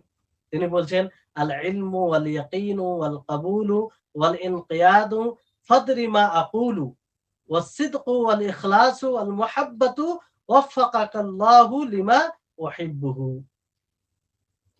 যে ওয়াফাকাকাল্লাহু লিমা আহাব্বাহু। এখানে ৭ টি শর্ত একত্রিত করা হয়েছে। একটি হচ্ছে ইলম, আপনি কালেমা লা ইলাহা ইল্লাল্লাহ সম্পর্কে জ্ঞান অর্জন করবেন। দ্বিতীয় হচ্ছে বিশ্বাস, আপনি বিশ্বাস করবেন। তৃতীয় হচ্ছে যে আপনি কবুল করবেন। তারপর চতুর্থ হচ্ছে আল ইনকিয়াদ, আপনি বশ্যতা স্বীকার করবে, আত্মসমর্পণ করবেন। তারপরে কালেমা কালেমাকে আপনি সত্য বলে কালেমা যেটা মুখ দ্বারা আপনি উচ্চারণ করবেন তাতে আপনি সত্যবাদী হবেন। আপনার উচ্চারিত শব্দের সাথে আপনার অন্তরের অবস্থার মেল হবে। তারপরে ইখলাসের সাথে এটা পড়তে হবে। তারপর এই কালেমাকে ভালোবাসতে হবে। এই কালেমাকে ভালোবাসতে হবে। এবার আসুন যে এই ৭ টি শর্ত সম্পর্কে আমরা একটু বিস্তারিত জানার চেষ্টা করি। বিষয়টি অতি গুরুত্বপূর্ণ বিষয়। অতি গুরুত্বপূর্ণ বিষয়। কারণ এই ৭ টি শর্তকে যদি আমরা বাস্তবায়ন করি তাহলেই লা ইলাহা ইল্লাল্লাহ কিয়ামতের দিনে হাসরের মাঠে আমাদের উপকারে আসবে। নচেৎ এই লা ইলাহা ইল্লাল্লাহ কোনো উপকারে আসবে না। তো সর্বপ্রথম যেটা শর্ত বলা হলো সেটা হচ্ছে যে লা ইলাহা ইল্লাল্লাহ। লা ইলাহা ইল্লাল্লাহর জ্ঞান অর্জন করা। লা ইলাহা ইল্লাল্লাহ সম্পর্কে জানতে হবে। তার অর্থ কি? সেই লা ইলাহা ইল্লাল্লাহ থেকে আল্লাহ তাবারক ওয়া তাআলা পুরো মানব জাতিকে কি বলতে চেয়েছেন? আর এই লা ইলাহা ইল্লাল্লাহ দ্বারা আমরা কখন উপকৃত হতে পারবো? আর এই শর্তটাই স্বাভাবিক, সুস্পষ্ট শর্ত। যে যদি আমরা লা ইলাহা ইল্লাল্লাহকে না জানি, এই সম্পর্কে জ্ঞান অর্জন না করি, তার অর্থ না বুঝি, তার দাবিসমূহ না বুঝি, তার অর্থ না বুঝি, তাহলে তার দাবিসমূহ আমরা কি করে পূর্ণ করব? এবং সেই লা ইলাহা ইল্লাল্লাহকে ভঙ্গ করে দেয় যেসব জিনিস, সেই জিনিস থেকে আমরা কি করে বিরত থাকবো? এইজন্য এই শর্তটি সকলকেই আ মানে বুঝতে হবে। যে লা ইলাহা ইল্লাল্লাহকে সর্বপ্রথম জানতে হবে। তার ব্যাপারে জ্ঞান অর্জন করতে হবে। এইজন্য আল্লাহ তাবারক ওয়া তাআলা একাধিক জায়গায় বলেছেন যে, সর্বপ্রথম তোমরা জানো যে আল্লাহ ছাড়া সত্য মাবুদ নেই। এটা কেমন করে? লা ইলাহা ইল্লাল্লাহর অর্থ কি? আল্লাহ তাবারক ওয়া তাআলা সূরা মুহাম্মাদের ১৯ নম্বর আয়াতে বলেন, ফা'লাম আন্নাহু লা ইলাহা ইল্লাল্লাহ। যে জানো যে আল্লাহ ছাড়া সত্য কোনো মাবুদ নেই। এখানে আল্লাহ তাআলা আগে জানতে বললেন, জ্ঞান অর্জন করতে বললেন, বুঝতে বললেন। তাহলে লা ইলাহা ইল্লাল্লাহ অর্থ আমাদের সকলকে জানতে হবে। এবার যদি কেউ কোনো ব্যক্তি প্রশ্ন করে যে অনারব কোনো ব্যক্তি যদি অনারব কালেমা পাঠ করে লা ইলাহা ইল্লাল্লাহ, আর সে আরবি ভাষা যেহেতু বুঝে না, অনারবরা আরবি ভাষা বুঝে না, আর এইভাবে সে জীবন কাটিয়ে দেয়, তাহলে কি এটা তার জন্য ওযর হবে? কিয়ামতের মাঠে এই জন্য আল্লাহ তাআলাকে ছেড়ে দিবেন যে সে অনারব ছিল, সে জানে না, সে আরবি ভাষা বুঝে না, এইজন্য আল্লাহ তাআলা তাকে জিজ্ঞাসিত করবেন না? এরকম বিষয় আছে কি? জি না, এরকম বিষয় নাই। এটা কোন প্রকারের ওযর মানা যাবে না। এটা জানতে হবে, সে যেই হোক না কেন, আরব হোক, অনারব হোক, তাকে লা ইলাহা ইল্লাল্লাহ সম্পর্কে জ্ঞান অর্জন করতে হবে। যে লা ইলাহা ইল্লাল্লাহর অর্থ কি? লা ইলাহা ইল্লাল্লাহর দাবি কি? এটা জানতে হবে। শুধু মুখ দিয়ে উচ্চারণ করা এটা যথেষ্ট নয়। দ্বিতীয় শর্ত হচ্ছে যে বিশ্বাস করা। আপনি লা ইলাহা ইল্লাল্লাহর অর্থ প্রথমে জানলেন যে লা ইলাহা ইল্লাল্লাহ এর অর্থ কি? পূর্বে আপনাদের অর্থ বলা হয়েছে যে আল্লাহ ছাড়া সত্য কোনো মাবুদ নেই। বাতিল যতগুলো মাবুদ আছে তাদেরকে বর্জন করতে হবে। আর সমস্ত প্রকার ইবাদত আল্লাহর জন্যই করতে হবে। তার সাথে কাউকে শরীক করা যাবে না। তো সেই অর্থের উপরে আপনাকে বিশ্বাস করতে হবে। দীর্ঘ বিশ্বাস থাকবে, দৃঢ় বিশ্বাস থাকবে। যেটা তার বিপরীত সন্দেহ, কোন প্রকারের সন্দেহ যেন না থাকে। যদি কোনো ব্যক্তি লা ইলাহা ইল্লাল্লাহ পাঠ করে নেয়, লা ইলাহা ইল্লাল্লাহ স্বীকার করে নেয়, তাহলে তাতে কোন প্রকারের সন্দেহের অবকাশ যেন না থাকে। কোন ব্যক্তি যদি লা ইলাহা ইল্লাল্লাহ পাঠ করে আর সে সন্দেহ করে যে না জানি ঈসা আলাইহিস সালাম হতে পারে মাবুদ, নাউজুবিল্লাহ। যদি এরকম ধারণা করে, এরকম সে সন্দেহ করে, সে মুসলিম থাকবে? জি না, কোন সময় সে মুসলিম থাকবে না। দৃঢ় বিশ্বস্ত হবে সে যে একমাত্র আল্লাহ তাবারক ওয়া তাআলা তিনিই হচ্ছেন মাবুদ। প্রকৃত তিনিই মাবুদ।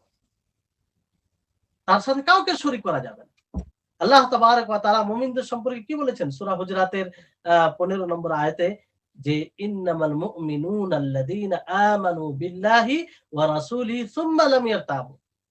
যে মুমিন তারাই যারা আল্লাহর উপরে ঈমান এনেছে, যারা আল্লাহর উপরে ঈমান এনেছে এবং তার রাসূলের উপরে ঈমান এনেছে এবং তারা সন্দেহ পোষণ করেনি। কোন প্রকারের সন্দেহ থাকা যাবে না। তাহলে বিশ্বাস করতে হবে। এজন্য নবী করিম মুহাম্মদ সাল্লাল্লাহু আলাইহি ওয়াসাল্লাম হাদিসে বলেছেন, সহিহ মুসলিমে রয়েছে যে মান ক্বালা লা ইলাহা ইল্লাল্লাহ মুস্তায়কিনান বিহা কলবুহু দাখালাল জান্নাহ। যে ব্যক্তি লা ইলাহা ইল্লাল্লাহ পাঠ করলো এই অবস্থায় যে তার হৃদয় তার উপরে বিশ্বাস করে, তাহলে সে জান্নাতে প্রবেশ করবে। তাহলে এখানে জান্নাতে প্রবেশ করার শর্ত আল্লাহ নবী সুস্পষ্ট করলেন যে লা ইলাহা ইল্লাল্লাহ বিশ্বাসের সাথে পাঠ করতে হবে, বিশ্বাস করতে হবে পরিপূর্ণভাবে, তাতে কোনো প্রকারের যাতে সন্দেহ না থাকে। তাহলে দুটি শর্ত আপনারা জানলেন যে একটি হচ্ছে ইলম আর একটি হচ্ছে ইয়াকিন, বিশ্বাস করা। দ্বিতীয় শর্ত হচ্ছে যে ইখলাস। ইখলাসের সাথে এই কালিমা পাঠ করতে হবে। ইখলাসে দেখেন এখানে একটু আপনাদেরকে সচেতন হতে হবে, না হলে ভুল করে যাবেন। ইখলাস মানে এখানে এই ইখলাস নয় যে একমাত্র আল্লাহর ইবাদত করতে হবে, সেটা তো আছেই ইখলাস, যে আল্লাহ ব্যতীত অন্য কারো ইবাদত করা যাবে না এবং আল্লাহর সাথে কাউকে শরীক করা যাবে না, এটা একটা ইখলাস। এখানে এই ইখলাসের কথা হয় না, বরং ইখলাস বলা হচ্ছে এখানে যে লা ইলাহা ইল্লাল্লাহর শর্ত। অর্থাৎ আপনি যে লা ইলাহা ইল্লাল্লাহ পাঠ করবেন, এটা আল্লাহ তাবারক ওয়া তাআলার সন্তুষ্টির উদ্দেশ্যে পাঠ করবেন। আল্লাহ তাবারক ওয়া তাআলাকে খুশি করার জন্য পাঠ করবেন। আল্লাহ তাবারক ওয়া তাআলা পাঠ করতে বলেছেন বলেই আপনি পাঠ করবেন। বুঝতে পারলেন? যদি কোনো ব্যক্তি এই লা ইলাহা ইল্লাল্লাহ পাঠ করে মুসলিমদের সাথে মিশে থাকার জন্য, মুসলিমদের সাথে ব্যবসা-বাণিজ্য করার জন্য, মুসলিমরা তাকে যাতে ভালোবাসে, তার সাথে সহানুভূতি দেখায়, এইজন্য যদি কেউ লা ইলাহা ইল্লাল্লাহ পাঠ করে, তাহলে তার লা ইলাহা ইল্লাল্লাহ গ্রহণযোগ্য হবে। কিয়ামতের মাঠে এই লা ইলাহা ইল্লাল্লাহ কোনো উপকার আসবে না। কারণ তার স্বার্থ হচ্ছে পার্থিব স্বার্থ। যেটা হচ্ছে মুসলিমদের সাথে মিলেমিশে থাকার জন্য, তাদের সাথে ব্যবসা বিজনেস করার জন্য। তো এই লা ইলাহা ইল্লাল্লাহ পাঠ করতে হবে কিসের উদ্দেশ্যে? একমাত্র আল্লাহ তাবারক ওয়া তাআলার সন্তুষ্টি লাভের উদ্দেশ্যে।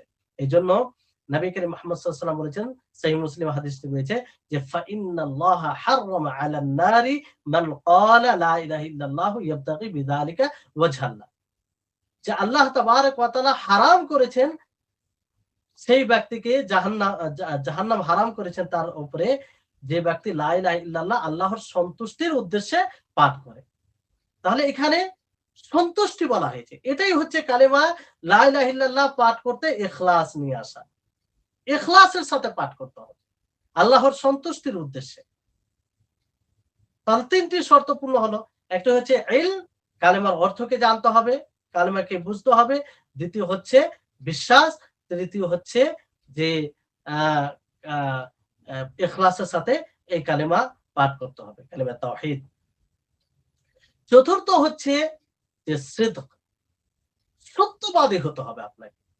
আপনি যে এই কালেমা মুখ দ্বারা উচ্চারণ করবেন, আপনি যে মুখ দ্বারা জিহ্বা দ্বারা উচ্চারণ করছেন, সেটা যেন আপনার হৃদয়ের সাথে মিল খায়। আপনি হৃদয়ে যেন বাস্তবে সেটাকে স্বীকার করে, হৃদয়ে যেন সেটা বাস্তবে স্বীকার করে। আপনি মুখ দ্বারা উচ্চারণ করবেন লা ইলাহা ইল্লাল্লাহ, আল্লাহ ছাড়া সত্য কোনো মাবুদ নেই। আপনার হৃদয়ে যেন মেনে নেয় যে হ্যাঁ, আল্লাহ ছাড়া সত্য কোনো মাবুদ নেই। আল্লাহ তাবারাক ওয়া তাআলা এজন্য মুনাফিকিনদের সম্পর্কে কি বলেন? ইয়াকুলুনা বিআফওয়াহিহিম মা লাইসা ফি কুলুবিহিম, যে তারা মুখ দ্বারা যা বলে তা তাদের হৃদয়ে নেই, তা তাদের হৃদয়ে থাকে না। তো মুনাফিকিনদের আলামত। আমরা যদি মুখ দ্বারা উচ্চারণ করি আর হৃদয়ে সেটা না মেনে নিই, হৃদয়ে সেটা সত্য না হয়, তার সমর্থন না করে, যেটা মুখ দ্বারা আমরা উচ্চারণ করব, তাহলে সেটা কি হবে? সেটা মুনাফিকিনদের আলামত হবে। আর এই লা ইলাহা ইল্লাল্লাহ কোনো কাজে আসবে না। এই লা ইলাহা ইল্লাল্লাহ কোনো কাজে আসবে না। যেমন মুনাফিকিনদের লা ইলাহা ইল্লাল্লাহ কোনো কাজে আসবে না। তাহলে সিদক, সত্য, এটা মিথ্যার বিপরীত। তো লা ইলাহা ইল্লাল্লাহ পাঠ করতে গিয়ে কোনো মিথ্যার যেন অবকাশ না থাকে। আর বিশ্বাস করতে হবে কালেমা। তার মানে এটা সন্দেহের বিপরীত। কোনো প্রকারের সন্দেহ না থাকে। ইখলাস, ইখলাসের সাথে কালেমা পাঠ করতে হবে। এটা কিসের বিপরীত? শিরকের বিপরীত। তার মানে এই লা ইলাহা ইল্লাল্লাহ পাঠ করতে গেলে আর কোনো প্রকারের শিরক যাতে না আসে। তাহলে এই ভালো করে বুঝতে গেলে আমাদের জন্য সুস্পষ্ট হবে। বুঝতে পারলেন? তারপরে বিষয়টি হচ্ছে যে এখানে যেহেতু বলা হয়েছে যে সিদক, সত্য, সত্যবাদী হতে হবে বলতে গিয়ে। হ্যাঁ? যাতে মুনাফিকিনদের মতো না হয়। যেমন মুনাফিকিনরা তারা সত্যবাদী ছিল না। এই কালেমা পাঠ করতে গিয়ে তারা সত্যবাদী ছিল না। এজন্য তাদের ব্যাপারে আল্লাহ তাআলা কি বলেছেন? ইযা জাআকাল মুনাফিকুনা ক্বালু নাশহাদু ইন্নাকা লা রাসূলুল্লাহ ওয়াল্লাহু ইয়া'লামু ইন্নাকা লা রাসূলু ওয়াল্লাহু ইয়াশহাদু ইন্নাল মুনাফিকিনা লাকাযিবুন। যে আপনার কাছে যখন মুনাফিকিনরা আসবে, মুনাফিকিনরা আসবে, তারা সাক্ষ্য প্রদান আ আ আপনার কাছে মুনাফিকিনরা এসে সাক্ষ্য প্রদান, তারা বলে যে আমরা সাক্ষ্য প্রদান করছি যে আপনি আল্লাহর রাসূল। সম্মানিত দর্শকবৃন্দ, এখানে লক্ষ্য করেন ভালো করে যে আল্লাহ তাবারক ওয়া তাআলা তাদের অবস্থা বর্ণনা করছেন। তাদের অবস্থার বিবরণ দিচ্ছেন যে তারা রাসূলের কাছে এসে তারা সাক্ষ্য প্রদান করে যে আপনি আল্লাহর রাসূল, আর তাকিদ দিয়ে ইন্নাকা লা রাসূলুল্লাহ। ইন্না এক হচ্ছে তাকিদ আ শব্দ, আর লাম হচ্ছে, এইভাবে তারা বলে। অথচ আল্লাহ তাআলা বলছে ওয়াল্লাহু ইয়া'লামু ইন্নাকা লা রাসূল। আল্লাহ তাআলা জানেন যে আপনি আল্লাহর রাসূল, তার রাসূল। ওয়াল্লাহু ইয়াশহাদু ইন্নাল মুনাফিকিনা লাকাযিবুন। আল্লাহ তাআলা সাক্ষ্য প্রদান করেন যে মুনাফিকিন তারা মিথ্যুক। তারা নিজের সাক্ষ্য প্রদানে মিথ্যুক। আসলে তারা অন্তর থেকে এটা পাঠ করে না। এটা তাদের পার্থিব কোনো স্বার্থে পাঠ করছে। তো এই হচ্ছে ব্যাপার এরকম। আর ৫ম নম্বর শর্ত হচ্ছে আপনার মহাব্বত। এই কালেমাকে ভালোবাসতে হবে। কি করতে হবে? এই কালেমাকে ভালোবাসতে হবে। এই কালেমা থেকে যে অর্থ বোঝা যায়, সে অর্থকে ভালোবাসতে হবে। এই কালেমা থেকে কি অর্থ বোঝা যায়? এই কালেমা থেকে বোঝা যায় যে আল্লাহ ব্যতীত যতগুলো বাতিল মাবুদ রয়েছে, যাদের ইবাদত করা হয়, উপাসনা করা হয়, তাদেরকে বর্জন করতে হবে এবং তাদেরকে অস্বীকার করতে হবে। আর একমাত্র আল্লাহরই ইবাদত করতে হবে। তো এই বিষয়টাকে ভালোবাসতে হবে। এই বিষয়টাকে কি করতে হবে? ভালোবাসতে হবে। হৃদয় স্থল থেকে এটাকে ভালোবাসতে হবে। আর এটাই হচ্ছে ইবাদতের মগজ, ইবাদতের মূল বিষয় এটা।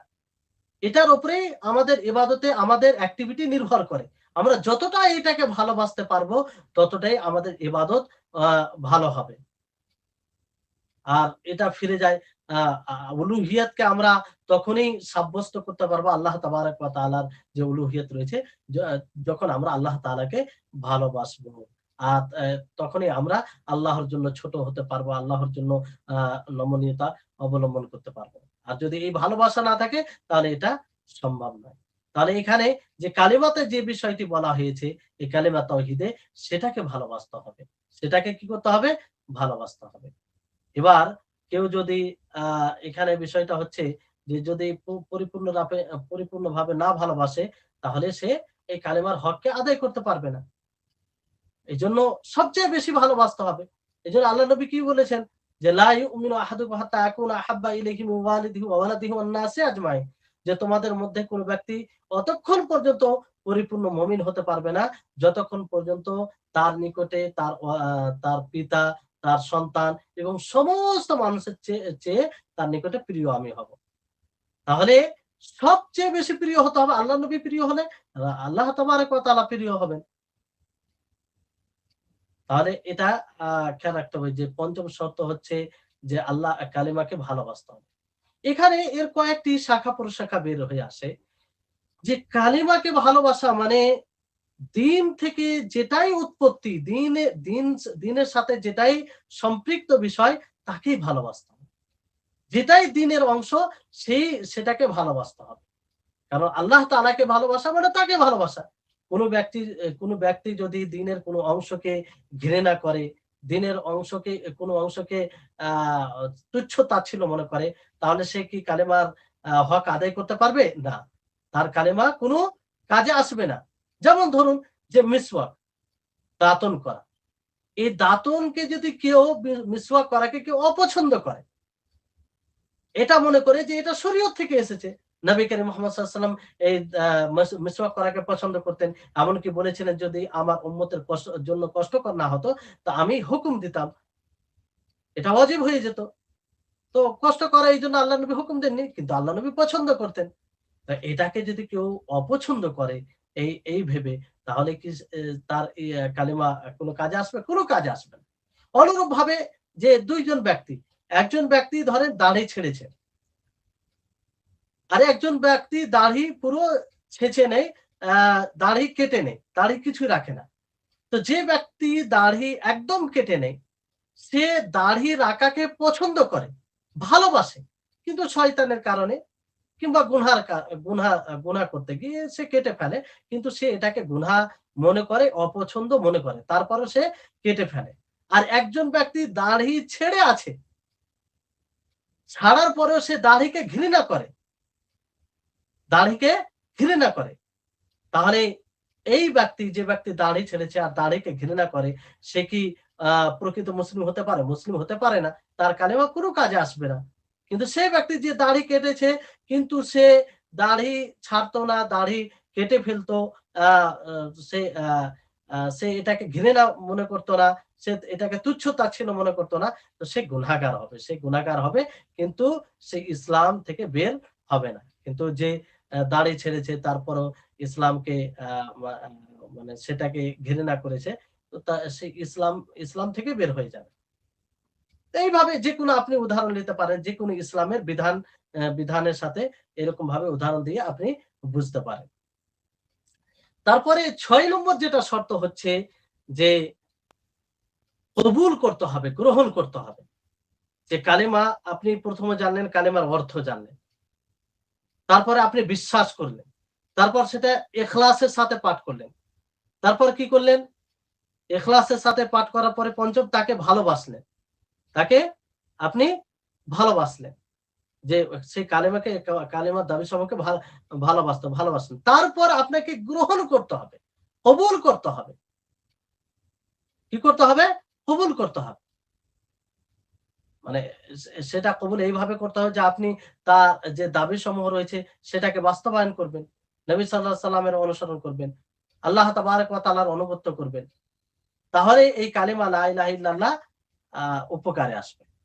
অনেকেই দেখবেন যে কালেমা পাঠ করে কিন্তু তারা কোনো আমল করে না, গ্রহণ করে না। কেউ যদি কালেমা লা ইলাহা ইল্লাল্লাহ পাঠ করে কিন্তু সেটাকে গ্রহণ না করে, কবুল না করে, তাহলে কি তার কালেমা লা ইলাহা ইল্লাল্লাহ কাজে আসবে? আসবে না। যেমন এর সবচেয়ে স্পষ্ট উদাহরণ আপনারা বুঝতে পারবেন যে আবু তালিব। নবী সাল্লাল্লাহু আলাইহি সাল্লামের চাচা আবু তালিব। তিনি আ তিনি কি করেছিলেন? নবী সাল্লাল্লাহু আলাইহি সাল্লামকে সত্য বলে মেনেছিলেন। নবী সাল্লাল্লাহু আলাইহি সাল্লামকে ভালোবাসতেন। কিন্তু কবুল করেননি, তিনি গ্রহণ করেননি। ফলে তিনার এই ভালোবাসা, তিনার সত্য বলে মানা এটা কোন কাজে আসবে না আখিরাতে। সে জাহান্নামী হবে জাহান্নামী হবে। কারণ তিনি অহংকার বশত আ এই কালেমা থেকে দূরে সরে গেছেন। তাহলে বিষয়টি হচ্ছে এটা যে শুধু আ তাসদিক আল্লাহ সত্যায়ন করা কিংবা সত্য বলে মেনে নেওয়া, ইখলাস সহ পাঠ করা অথবা আপনার আ এই তার জ্ঞান অর্জন করা। তাকে বিশ্বাস করা আর তাকে কবুল যদি না করে, তো এইগুলো সব কিছুই কাজে আসবে না। এরকম হলে তার কালেমা আখেরাতে কোনো কাজে আসবে না। আর এই শর্ত থেকে আপনার কয়েকটা জিনিস বের হয়ে যায়। যে ধরেন যে কোনো ব্যক্তি কালেমা পাঠ করেছে, কিন্তু শরীয়তের কোনো একটা অংশের অস্বীকার করে, তাকে মিথ্যা মনে করে, সে কি ইসলামের আওতায় থাকবে? থাকবে না। সে ইসলামের আওতায় থাকবে না। কারণ যদি কোনো ব্যক্তি শরীয়তের সমস্ত কিছুকে মানে, কিন্তু কোনো একটি বিষয়কে সে অস্বীকার করে, সে কবুল করে না, কোনো একটি বিষয়, অথচ এটা প্রমাণিত, সে জানে যেটা নবী সাল্লাল্লাহু আলাইহি সাল্লাম থেকে প্রমাণিত, তারপরে সে একটি অংশকে অস্বীকার করে, তাহলে যে বাকি সমস্ত কিছুকে সে স্বীকার করে, কবুল করে, সেটা কোনো কাজে আসবে না। কবুলের অর্থ হচ্ছে যে ইসলামের অংশ বলে যেটাই প্রমাণিত হয়ে যাবে সেটাকে কবুল করতে হবে, সেটাকে কি করতে হবে? কবুল করতে হবে। তাতে কোনো প্রকারের অস্বীকারের ভাব যেন না থাকে। এই হচ্ছে বিষয়, যে যে মিথ্যা আরোপ করবে সে এখান থেকে বের হয়ে যাবে, সে এখান থেকে বের হয়ে যাবে, অর্থাৎ সে কালেমার দাবি সমূহকে ঠিকমতো পূর্ণ করতে পারবে না। যেমন ধরুন, উদাহরণ দিই তাহলে স্পষ্ট হবে আপনাদের জন্য, যে কোনো ব্যক্তি যদি হজ শক্তি থাকা সত্ত্বেও হজ করে, শক্তি মানে হজ ফরজ হয়ে গেছে, কিন্তু সে হজ করে না কিসের কারণে? দুনিয়াবি কাজে ব্যস্ত থাকার কারণে, ব্যবসা, বিজনেস, বিভিন্ন বিভিন্ন প্রকারের ব্যস্ততার কারণে সে হজ করে না। কিন্তু সে হজের অস্বীকার করে না। সে মনে করে যে আমি অলসতা করছি, এটা আমার ভুল হচ্ছে, আমার গুনাহ হচ্ছে। তারপরও সে ব্যস্ততার কারণে হজ করে না। আর একজন ব্যক্তি কিরকম, যে সে তার উপরে হজ ফরজ হয়েছে কিংবা হজ ফরজ হয়নি, সে বলে যে আমি তার উপরে হজ ফরজ হয়েছে, আর সে ধারণা রাখে যে আল্লাহ তাআলা আমার উপরে হজ ফরজই করেনি, হজের অস্বীকার করে। সে মনে করে যে হজের ব্যাপারে আমাকে জিজ্ঞাসিত হতেই হবে না। তাহলে এই ব্যক্তি, যে ব্যক্তির উপরে হজ ফরজ হয়ে গেছে আর সে মনে করে যে আল্লাহ আমার উপরে হজ ফরজ করেনি, অস্বীকার করে, তাহলে সে ব্যক্তি ইসলামে থাকবে না, ইসলামে থাকবে না, কারণ সে কবুল করেনি।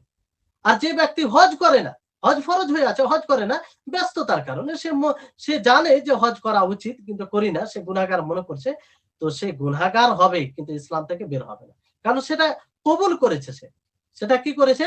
কবুল করেছে, গ্রহণ করেছে। তাহলে কবুল করতে হবে। আশা করি আপনারা বুঝতে পেরেছেন। সম্মানিত দর্শকবৃন্দ, এবার আসুন যে শেষ শর্ত। শেষ শর্ত কি? শেষ শর্ত হচ্ছে আল ইনকিয়াদ, আত্মসমর্পণ করা। আত্মসমর্পণ করতে হবে। কালেমা লা ইলাহা ইল্লাল্লাহ, আপনি তার অর্থ জানলেন, বিশ্বাস করলেন, ইখলাসের সাথে পাঠ করলেন, তাকে ভালোবাসলেন এবং কবুল করলেন। তারপরে হচ্ছে যে আত্মসমর্পণ করতে হবে। আপনি যখন কালিমা লা ইলাহা ইল্লাল্লাহ পাঠ করে আত্মসমর্পণ করব, তখনই এই কালিমা লা ইলাহা ইল্লাল্লাহ আমাদের কাজে আসবে কিয়ামতের মাঠে। আল্লাহ তাবারক ওয়া তাআলা সূরা লোকমানের 22 নম্বর আয়াতে বলেন যে ওয়ামাই ইউসলিমু ওয়াজহাহু ইলাল্লাহি ওয়া হুয়া মুহসিনুন ফাকাদ ইসতামসাকা বিল উরওয়াতিল উসকা। যে ব্যক্তি নিজেকে আল্লাহর সুপুর্দ করে দেয়, আত্মসমর্পণ করে, ওয়া হুয়া মুহসিন, মুহসিন থাকা অবস্থায়। মুহসিন মানে, মুহসিন মানে এখানে অর্থ বলা হয়েছে যে আল্লাহর শরীয়ত বিধানকে সে কি করবে? শরীয়ত বিধানের সামনে আত্মসমর্পণ করবে, ইখলাসের সাথে তার একত্ববাদকে সাব্যস্ত করার সাথে সাথে, এবং সেটা নবী করিম মুহাম্মদ সাল্লাল্লাহু আলাইহি ওয়াসাল্লামের পদ্ধতি অনুযায়ী হবে। কিসের অনুযায়ী? পদ্ধতি অনুযায়ী হবে। তাহলে এইভাবে করতে গেলে সে কি করবে? ফাকাদিস্তামসাকা বিল উরওয়াতিল উসকা, সে উরওয়াকে মজবুত করে সে ধরবে। আল উরওয়াতুল উসকা বলতে এখানে লা ইলাহা ইল্লাল্লাহ, লা ইলাহা ইল্লাল্লাহকে তার মজবুত করে ধরা হবে, তার উপরে আমল করা হবে। তাহলে এখানে আল্লাহ তাবারক ওয়া তাআলা আত্মসমর্পণের কথা বলেছে যে লা ইলাহা ইল্লাল্লাহ, যেমন দুই ব্যক্তি এখানে দুই ব্যক্তির কথা বললে বুঝতে পারবেন যে একজন ব্যক্তি লা ইলাহা ইল্লাল্লাহ পাঠ করে, তাকে ভালোবাসে, গ্রহণ করে, শেষ পর্যন্ত যেগুলো শর্ত রয়েছে, কিন্তু আল্লাহর সাথে কাউকে শরীক করে। কি করে? আল্লাহর সাথে কাউকে শরীক করে। আল্লাহর সাথে অন্য কাউকে, অন্য কারোর জন্য জবাই করে, আল্লাহ ব্যতীত অন্য কারোর জন্য মানত করে, আল্লাহ ব্যতীত অন্য কারোর জন্য তাওয়াফ করে। তো এই ধরনের ব্যক্তির কি লা ইলাহা ইল্লাল্লাহ কাজে আসবে? আসবে না। কারণ সে নিজেকে আত্মসমর্পণ করেনি। নিজেকে কি করেনি? আত্মসমর্পণ করেনি। যদিও পূর্বের শর্তগুলো পাওয়া যাচ্ছে, সে গ্রহণ করেছে, কিন্তু নিজেকে তার সামনে আত্মসমর্পণ করেনি। অথচ ইসলামের সঙ্গে আমরা জেনেছি যে এর পূর্বে ইসলাম কাকে বলে? যে আল্লাহর জন্য তাওহীদের সাথে, আল্লাহর একত্ববাদের সাথে তার জন্য নিজেকে আত্মসমর্পণ করা। এর মাধ্যমেই তাওহীদের জন্য নিজেকে আত্মসমর্পণ করা, এটাই হচ্ছে ইসলাম। এটাই হচ্ছে ইসলাম। আর এইভাবেই কালেমা লা ইলাহা ইল্লাল্লাহ পূর্ণ হবে। এটা হচ্ছে এক ব্যক্তি। আর দ্বিতীয় ব্যক্তি, যে ব্যক্তি আল্লাহর জন্যই সবকিছু আমল করল। আল্লাহর জন্য সবকিছু আমল করল। আল্লাহর জন্য হুকুম পালন করলো, নিষেধাজ্ঞা থেকে বিরত থাকলো। কিন্তু সে কি করলো? আত্মসমর্পণ করলো না। রাসূলের অনুসরণ করলো না ঠিকভাবে। তাহলে তার কি এই কালেমার দাবিসমূহ পরিপূর্ণ করা হবে? হবে না। অথচ আল্লাহ তাবারাক ওয়া তাআলা কি বলেছেন? ওয়ামা আরসালনা মির রাসূলিন ইল্লা লিইউতাআ বিইذনিল্লাহ, যে আমি রাসূল পাঠিয়েছি তার অনুসরণ করার জন্য, তার আনুগত্য করার জন্য, তার অনুমতিতে। তাহলে রাসূলকে প্রেরণ করার উদ্দেশ্যই হচ্ছে তার অনুসরণ করা। এইজন্য আত্মসমর্পণের মধ্যে চলে আসে যে আমলের দিকটাও ঠিক থাকবে। এজন্য যারা বলে যে আমি আমল করি না, ঠিক আছে, কিন্তু আমার হৃদয়ে ঈমান আছে, কিন্তু সে আমল করে না, তাদের ওই কথা কি সঠিক? সঠিক নয়, একদম ভুল। কারণ নবী করিম মুহাম্মদ সাল্লাল্লাহু আলাইহি ওয়াসাল্লাম হাদিসের মধ্যে কি বলেছেন? যে আলা ওয়া ইন্না ফিল জাসাদি মুযগা ইযা সালুহাত সালুহাল জাসাদু কুল্লুহু ওয়া ইযা ফাসাদাত ফাসাদাল জাসাদু কুল্লুহু। যে আ শরীরে একটি অংশ আছে, মাংসের টুকরো আছে, যদি সেটা সঠিক হয়, শরীরের সমস্ত কিছু সঠিক হবে। আর তাতে যদি ফাসাদ চলে আসে, সেটা যদি নষ্ট হয়, সেটা যদি ভালো কাজ না করে, তাহলে পুরো শরীরটাই খারাপ হবে, নষ্ট হবে। তো কেউ যদি বলে যে আমি আমল করি না, ঠিক আছে, আমি সালাত পড়ি না, ঠিক আছে, কিন্তু আমার হৃদয়ে ঈমান আছে, এটা কি করে? তার হৃদয়ে যদি ঈমান থাকতো, তার শরীরে অবশ্যই সালাত আদায় করতো, যেটা মৌলিক ইবাদত, যেটা মূল ইবাদত। যে ইবাদত না থাকলে মানুষ ইসলাম থেকে বের হয়ে যায়। তাহলে এটা কি করে হতে পারে? তাদের দাবি মিথ্যা। এজন্য যারা বলে যে আমি আমল করি না, তাতে কি অসুবিধা আছে? আমি আ আ আমার হৃদয়ে আমার ঈমান আ পরিপক্ক আছে। তো একদম এটা মিথ্যা দাবি। যারা আ ঈমান, কালেমা ঈমান নিয়ে আসে এবং রাসূল মানে পূর্বের যেগুলো শর্ত সেগুলো পাওয়া যায়, কিন্তু আত্মসমর্পণ করে না, নবী সাল্লাল্লাহু আলাইহি সাল্লামের আ অনুসরণ থেকে আ নিজেকে বিমুখ করে নেয়, তারা এই কালেমাকে বাস্তবায়ন করতে অক্ষম থাকে এবং তাদের এই কালেমা আখিরাতে কোনো কাজে আসবে না।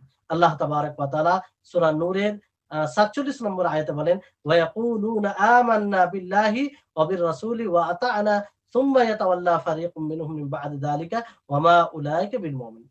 এখানে আল্লাহ তাআলা বলেছেন যে তারা বলছে যে আমরা আল্লাহর প্রতি ঈমান এনেছি, রাসূলের প্রতি ঈমান এনেছি এবং আমরা অনুসরণ করেছি। তারপরে তাদের মধ্যে একজন রাসূলের অনুসরণ থেকে বিমুখ হয়ে গেল। বুঝতে পারলেন? তার এই হচ্ছে বিষয়। সপ্তম যেটা শর্ত, সেটা হচ্ছে আল ইনকিয়াদ, আত্মসমর্পণ করা, তার বশ্যতা স্বীকার করা। তো এই শর্ত অনুযায়ী দুই প্রকারের মানুষ বের হয়ে যায়। একটা হচ্ছে মুশরিক।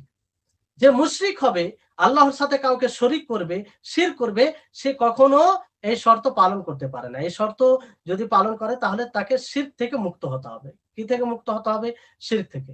দ্বিতীয় হচ্ছে যে অনুসরণ থেকে বিমুখ হয়ে যাওয়া। অনুসরণ থেকে বিমুখ হওয়া ব্যক্তি কখনো এই শর্তকে সাব্যস্ত করতে পারে না, গ্রহণ করতে পারে না। যদি এই শর্তকে পালন করে, তাহলে আ আ আল্লাহ এবং তার রাসূলের অনুসরণ থেকে বিমুখ হওয়া যাবে না। তার অনুসরণ করতে হবে। পুরোপুরিভাবে তার আ আ তার তার জন্য নিজেকে আত্মসমর্পণ করতে হবে। তো এই হচ্ছে 7টি শর্ত আপনাদেরকে বলা হলো, যে সর্বপ্রথম হচ্ছে কালিমা লা ইলাহা ইল্লাল্লাহর সম্পর্কে জ্ঞান অর্জন করা, তার অর্থকে বোঝা। দ্বিতীয় হচ্ছে তাকে বিশ্বাস করা, যে অর্থটা আপনি জানলেন তাকে আপনি বিশ্বাস করবেন, সেখানে কোনো প্রকারের সন্দেহ থাকবে না। তৃতীয় হচ্ছে আপনি সত্য আ আ সত্য সততা সততার সাথে সেটা স্বীকার করবেন। আপনি যে মুখ দিয়ে উচ্চারণ করবেন, সেটা অন্তর থেকেও আপনি সেটা সত্য বলে মানবেন। সেটাকে সত্য আপনি এই বিষয়ে সত্যবাদী হবেন। চতুর্থ হচ্ছে যে আপনি আ কি করবেন, তারপরে আ চতুর্থ চতুর্থ শর্ত আপনার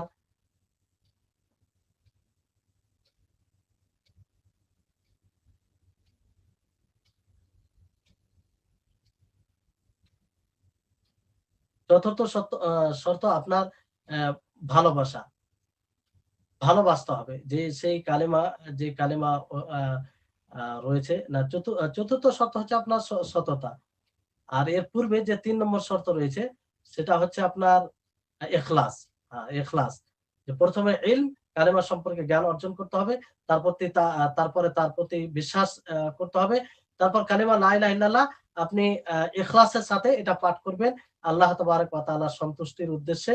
আর চতুর্থ হচ্ছে যে আপনি সেটাকে সত্য বলে গ্রহণ করবেন। সত্য। আপনি তাতে সত্যবাদী হবেন। যদি আপনি মুখ দিয়ে উচ্চারণ করেন, আপনার হৃদয় থেকেও সেটা মেনে নিবে। অর্থাৎ আপনার হৃদয়ের অবস্থা আর আপনার মুখ দিয়ে উচ্চারণ দুটোই যেন মেল খায়, সমর্থন করে।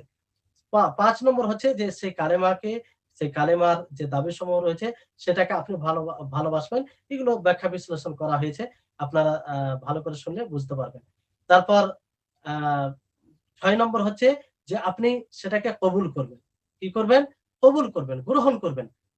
৭ নম্বর হচ্ছে যে তার সামনে আত্মসমর্পণ করবেন। কি করবেন? আত্মসমর্পণ করবেন। তাহলে এই হচ্ছে কালেমা লা ইলাহা ইল্লাল্লাহর আ সর্বপ্রথম আপনাদেরকে ফজিলত বলা হলো, তার অর্থ বলা হলো এবং তার শর্তসমূহ বলা হলো। এবার আসুন যে যেটা ছোট্ট একটি বিষয়, আ সেটা সংক্ষিপ্ত সময়ে ছেড়ে দিচ্ছি। আ সেটা হচ্ছে যে আ তৌহিদের প্রকারসমূহ। যে তৌহিদের ৩ টি প্রকার রয়েছে। তাওহীদ মানে কি? তাওহীদ কাকে বলে এটা জানতে হবে আমাদেরকে। তাওহীদ এটা ওয়াহাদা ইউহিদু থেকে এসেছে। যার মানে এক করা। কোন জিনিসকে এক বলে মানা। কোন জিনিসকে এক বলে মানা।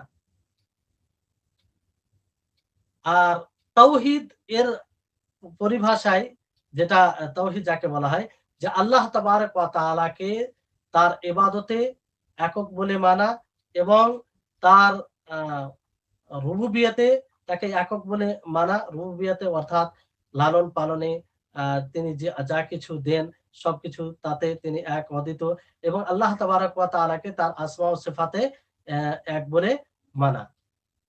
আসমা ও সিফাতে এক বলে তাকে মানা। তো এটা হচ্ছে তাওহীদ। এটা কি? এটা তাওহীদ। কি বললাম?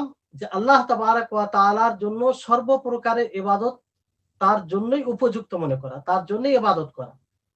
আর এই ইবাদতে আল্লাহ তাআলাকে একক বলে মানা এবং আ লালন পালনে, রুবুবিয়তে তাকে একক বলে মানা। আল্লাহ তাআলা সৃষ্টি করাতে, রুজি দেওয়াতে, মিলকিয়াতে সবকিছুতে এক অদ্বিতীয়। তারপরে তিনি তার যে নাম রয়েছে, গুণ রয়েছে, সে নাম ও গুণে তিনি এক অদ্বিতীয়। তো এটা হচ্ছে তাওহীদ। এটাকে কি বলা হয়? তাওহীদ। কোরআন ও হাদিসের দলিলকে সম্মুখে রেখে ওলামায়ে কেরাম এই তাওহীদের ৩ টি ভাগ করেছেন। কয়টি ভাগ করেছেন? ৩ টি ভাগ করেছেন। অর্থাৎ ৩ প্রকার তাওহীদের। একটি প্রকার হচ্ছে যে তাওহীদে রুবুবিয়্যাত। তাওহীদে রুবুবিয়্যাত। সংক্ষিপ্তভাবে বলি তাহলে আ এটা স্পষ্ট হবে আপনাদের নিকটে। যে তাওহীদে রুবুবিয়্যাত বলা হয় যে আল্লাহ তাবারাক ওয়া তাআলাকে তাকে তার কর্মে একক বলে জানা। আল্লাহ তাবারাক ওয়া তাআলাকে তাকে তার কর্মে একক বলে জানা। যে আল্লাহ তাবারাক ওয়া তাআলা রুজি দেন, তো তিনিই রুজিদাতা। আল্লাহ তাআলা সৃষ্টি করেন, তো তিনিই স্রষ্টা। আল্লাহ তাআলা পরিচালনা করেন, তো তিনিই পরিচালনাকারী। তিনি ছাড়া আর অন্য তার সাথে কেউ পরিচালনাকারী নেই। তো এটা হচ্ছে তাওহীদে রুবুবিয়্যাত। তাওহীদে রুবুবিয়্যাত। যেমন আল্লাহ তাবারাক ওয়া তাআলা সূরা রুমে বলেন আল্লাহুল্লাযী খালাকাকুম সুম্মা রাযাকাকুম সুম্মা ইউমীতুকুম সুম্মা ইউহয়ীকুম, যে আল্লাহ তিনি তোমাদেরকে সৃষ্টি করেছেন, তিনি তোমাদেরকে আবার রুজি দিয়েছেন, তিনি তোমাদেরকে আবার মৃত্যু দান করেছেন, আবার তিনি তোমাদেরকে কি করেছেন, যে জীবন দান করেছেন। তো তোমাদের কি কোনো শরীক আছে? তোমাদের যাকে শরীক বানাচ্ছ, এরকম কেউ আছে যে তারা এটা করবে তোমাদের জন্য? অর্থাৎ তোমাদেরকে সৃষ্টি করবে, তোমাদেরকে রুজি দিবে, তোমাদেরকে মৃত্যু দান করবে, আবার তোমাদেরকে জীবন দান করবে। সুবহানাহু ওয়া তাআলা আম্মা ইউশরিকুন। তিনি এই সবকিছু থেকে পবিত্র, আর তিনি সুইচ্ছ তারা যে যে যে জিনিস দ্বারা তার সাথে শরীক করে। তাহলে এটা তাওহীদের রুবুবিয়্যত। এখানে আল্লাহ তাআলা সুস্পষ্ট করেছেন যে রুজিদাতা তিনি, স্রষ্টা তিনি, তিনি মৃত্যু দেন, তিনি আবার জীবন দান করেন।